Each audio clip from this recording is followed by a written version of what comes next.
Salam sejahtera Malaysia, denyut nadi suara rakyat bergema di channel ini. Jangan lupa tekan butang subscribe, like dan share. Malaysia kita punya, cintai Malaysiaku, kita jaga kita.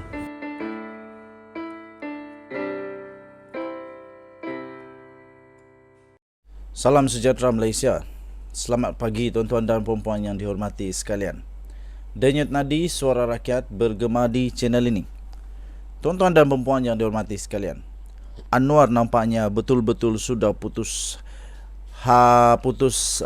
sabar, hilang sabar dan betul-betul tidak lagi mau berkompromi dengan mereka-mereka yang sewenang-wenangnya menggunakan hak-hak yang kononnya macam-macam lah. Okey, akhirnya Anwar memberikan Awang 3 hari untuk mohon maaf. Anwar Ibrahim mengemukakan satu surat tuntutan atau Letter of Demand LOD kepada bekas timbalan menteri iaitu Awang Hashim berhubung kenyataan daripada ahli parlimen Pendang itu yang menuduh Perdana Menteri berdendam lebih teruk daripada Dr. Mahathir Mohamad. Inilah, ramai sekali sekarang tiba-tiba jadi moroyan, menuduh sembarangan, kata itu, kata ini dan sebagainya. Menurut Peguam Anwar, dalam surat yang bertarik pada hari ini, Awang dituntut untuk menarik balik kenyataannya secara terbuka dan memohon maaf tanpa syarat dan berjanji tidak akan mengulangi dakwaan fitnah itu lagi. Katanya, kami telah pun diarahkan oleh pelanggan kami untuk menuntut daripada anda seperti berikut, iaitu untuk menarik balik perkataan fitnah secara terbuka serta merta, tanpa ragu-ragu, serta menarik semula komen yang menyinggung perasaan dan memfitnah, kata peguam ataupun kata lawyer firm itu. Permohonan maaf tanpa syarat dalam cara dan bentuk yang akan diluluskan oleh kami sebagai penasihat undang-undang untuk disiarkan dalam akhbar dan media pilihan peguam kami. Dan aku janji bertulis oleh anda untuk tidak mengulangi sebarang dakwaan atau komen seperti dalam perkataan fitnah dan artikel. Surat itu telah dikeluarkan oleh Peguam Anwar daripada firma SN Nair and Partners. Melalui LOD berkenaan juga, Anwar menuntut Awang untuk memberikan kos pampasan substansif atas kerosakan reputasinya sebagai Perdana Menteri serta semua kos perundangan yang timbul daripada perkara tersebut. Kata surat itu lagi, kami menunggu jawapan anda tanpa sebarang kelewatan. Jika pelanggan kami tidak menerima sebarang maklum balas yang memuaskan dalam tempoh 3 hari dari tarik notis, arahan kami adalah untuk memulakan tindakan undang-undang terhadap anda, kata surat itu. Pada 21 Februari yang lalu, Awang dilaporkan menuduh Anwar lebih berdendam daripada Mahathir selepas salah seorang pemimpin kanan PN iaitu Wan Saiful Wan Jan didakwa atas tuduhan rasuah di mahkamah. Wan Saiful adalah merupakan Ketua Penerangan Bersatu dan dia meletakkan jawatan tersebut pada hari ini. Bersatu dan PAS adalah antara parti komponen Perikatan Nasional yang pernah mentadbir negara kira-kira 17 bulan. Awang pernah dilantik sebagai menjadi Timbalan Menteri Sumber Manusia. Dalam komennya itu, Awang mempersoalkan mengapa kerajaan tidak membuat sebarang pertuduhan terhadap skandal kapal tempur pesisir LCS, kes yang dikaitkan dengan Timbalan Perdana Menteri Ahmad Zahid Hamidi. Katanya, kami PN sebagai pembangkang, ugutlah apa saja, segala tribulasi dan fitnah yang kami hadapi lebih teruk. Bagi saya, kalau inilah permulaan PM, dia adalah Perdana Menteri paling teruk di Malaysia, katanya. Malah Dr. Mahathir yang dikata zalim pun tak sezalim itu, katanya. Sikap balas dendam PM ini sangat kuat dan sangat pendendam, katanya, kepada pemberita di lobi parlimen. Dalam LOD yang sama, Peguam Anwar berkata komen yang dibuat Awang itu adalah tidak benar, membebankan, mengelirukan dan tidak munasabah serta berniat jahat. Katanya kenyataan itu dibuat untuk memburukkan imej Anwar di mata orang ramai sama ada dalam atau luar negara. sehingga ia mendedahkan Perdana Menteri kepada kebencian dan penghinaan. Menurut LOD tersebut, Anwar tidak pernah campur tangan dalam sebarang siasatan oleh agensi penguatkuasaan di negara ini. Justru tiada pendakwaan terpilih dibuat seperti yang dituduh oleh awang. Denyut nadi suara rakyat bergema di channel ini. Kita jumpa lagi. Bye-bye. Salam sejahtera Malaysia. Denyut nadi suara rakyat bergema di channel ini. Sudah menjadi kebiasaan mereka yang dituduh bersalah atau melakukan kesalahan cuba untuk mencari alasan bagaimana untuk nampak supaya dia ini kesian, nampak tak bersalah dan juga menyalahkan orang lain. Cara yang paling mudah ialah cari orang yang boleh disalahkan. Kerana itu ada satu artikel yang saya baca, dikatakan di sana pendakwaan dituduh pula Zahid Hamidi mungkin jadi dalang Presiden UMNO. Aduh. Tapi sebenarnya pendakwaan hanya akan dilakukan jika ada kesalahan. Ada satu artikel yang saya ingin kongsi kepada tuan-tuan dan puan-puan. Jangan skip kerana ini menarik. Ada banyak maklumat, banyak pemahaman kita tentang apa yang sedang berlaku di Malaysia sekarang ini. Pendakwaan kerana kesalahan memang ada pada Wan Saiful, Wan Jan, Ketua Penerangan Bersatu yang sudah pun letak jawatan sebentar tadi. Itu bukan disebabkan oleh Zahid Hamidi yang dikatakan dalang atau Anwar yang dikatakan seorang pendendam. Apa benda lah. Walaupun Zahid Hamidi kah, Anwar Ibrahim kah, rasa tak suka kah, rasa benci kah, dendam kah, kalau tak ada kes, tak ada juga pendakwaan. Jangan risau.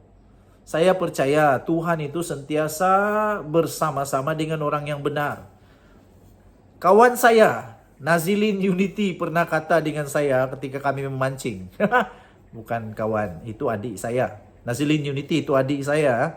Jadi ada ramai orang jumpa saya, Nazilin Unity Twin TV orang yang sama. Salah, kami bukan orang yang sama, kami orang berlainan. Dia kata begini, akhirnya kebenaran akan menang juga. Betul. Jadi nak takut apa? Kalau memang tak ada salah, tak akan didakwa.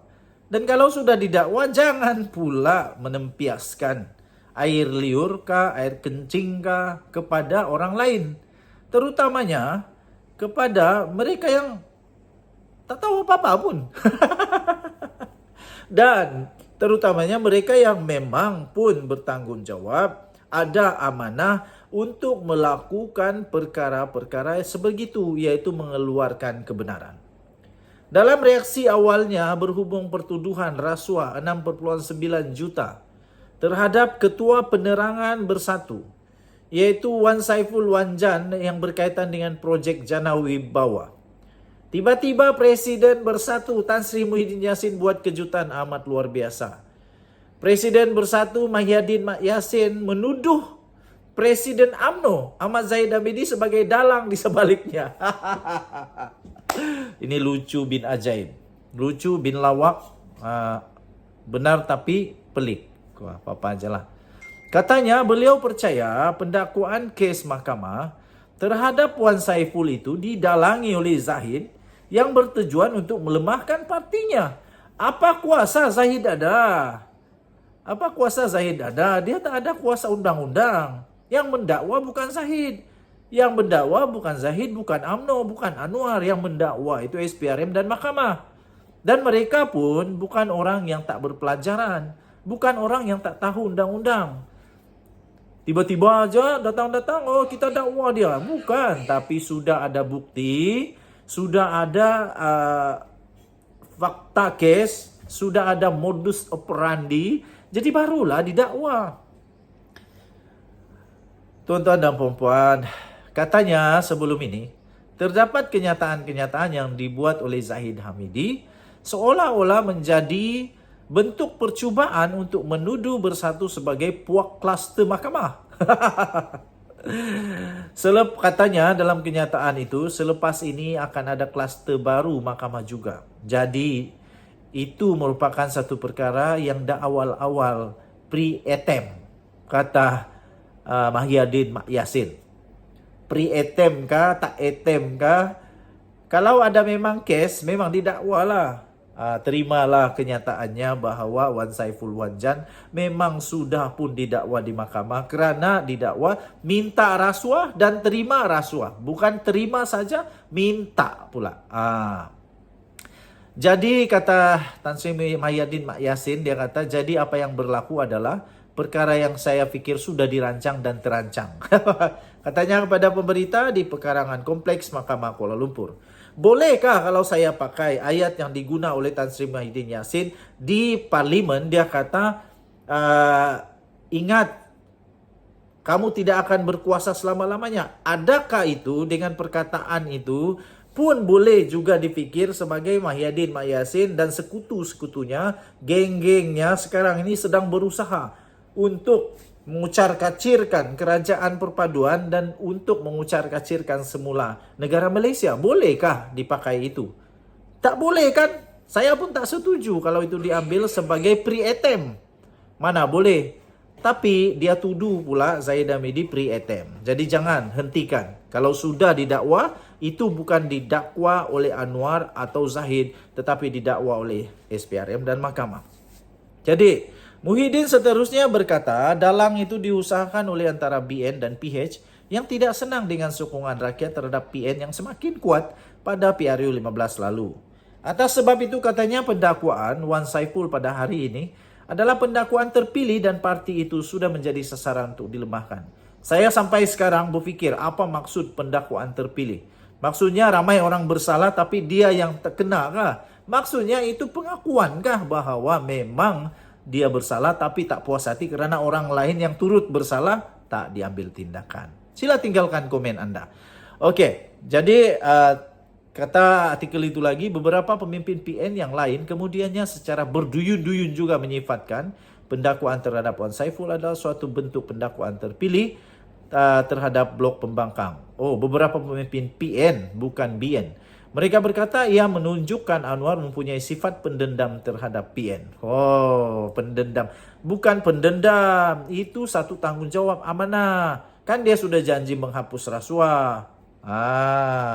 Malah Wan Saiful sendiri menyifatkan pendakwaan terhadapnya adalah satu bentuk pendakwaan terpilih. Katanya mereka melakukan pendakwaan terpilih itu bertujuan untuk mengalihkan perhatian terhadap kegagalan kerajaan perpaduan mentadbir negara. Hoi, hoya, hoi. Atas apa alasan sekalipun cuba untuk membela Wan Saiful, baik yang dikatakan didalangi oleh Zahid Hamidi, pendakwaan terpilih, dendam Anwar atau apa saja, satu hakikat yang semua orang harus sedar ialah ada kesalahan atau pelanggaran undang-undang yang telah dilakukan oleh Ketua Penerangan Bersatu itu. Siapa suruh dia minta dan ambil? Siapa suruh dia minta dan ambil rasuah sebanyak 6.9 juta daripada seorang tauki Cina yang dibantunya untuk mendapatkan projek Jana Wibawa itu? Jana Wibawa ini bukan untuk Bumi Putra kah? Ini lagi pelik. Wah, ini nanti kita akan ulas. Kenapa Jana Wibawa itu sepatutnya untuk Bumi Putra tetapi dikatakan daripada seorang tauke Cina? Wow. Bukankah Jana Wibawa itu singkatan untuk program Jana Ekonomi Pemakassaan Kontraktor Bumi Putra Berwibawa? Tapi bagaimana tauke syarikat yang berurusan dan memberinya wang rasuah 6.9 juta itu untuk projek Central Spine Road, Sertik ke persimpangan Lebuh Raya Pantai Timur, itu bernama Lian Tan Chuan? Wow, tidakkah ini satu pengkhianatan kepada agenda ekonomi Bumi Putra? Kemudian, kenapa wang rasuah itu dimasukkan ke dalam akaun bank milik syarikat pribadinya sendiri? Perkara pokok yang perlu difahami di sini, jika Wan Saiful tidak meminta dan tidak menerima wang sebanyak 6.9 juta itu dan tidak pula memasukkan ke dalam akaun syarikatnya sendiri, sudah tentu mustahil suatu tindakan dapat diambil terhadapnya. Bolehkah direka-reka tuduhan jika kesalahan tidak dilakukan oleh Wan Saiful Wanjan sendiri? Bolehkah ia dikatakan pendakwaan terpilih kerana dendam Anwar PN kepada PN atau didalangi oleh Zahid Hamidi? Sedangkan Wan Saiful sendiri didapati oleh SPRM telah melakukan kesalahan. Bukankah jika SPRM tidak mendakwa Wan Saiful, sedangkan ada kesalahan telah dikesan dilakukannya, maka itulah sebenarnya dinamakan pendakwaan terpilih. Untuk itu kepada Mahyadin, Yassin dan lain-lain pemimpin PN, sebelum cuba mencari helah dan menyerahkan orang lain sebagai dalang dendam atau pendakwaan terpilih, lebih baik hempuk dulu Wan Saiful atas perbuatannya itu. Ditulis oleh Samsudin Hussein 21 Februari 2023. Dejut Nadi Suara Rakyat bergema di channel ini.